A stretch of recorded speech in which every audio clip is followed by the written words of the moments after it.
こんにちは、仕事層の高木です。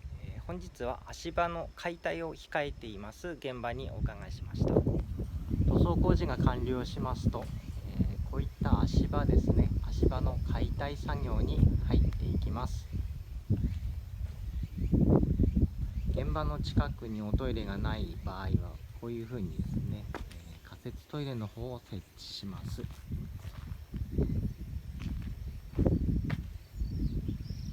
今現在台風対策のためですね、養生ネットの方は、全て畳まれた状態になっています。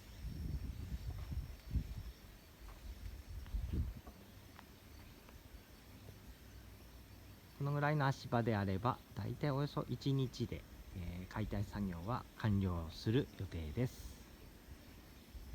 こちらが足場の、解体前の、状況でした。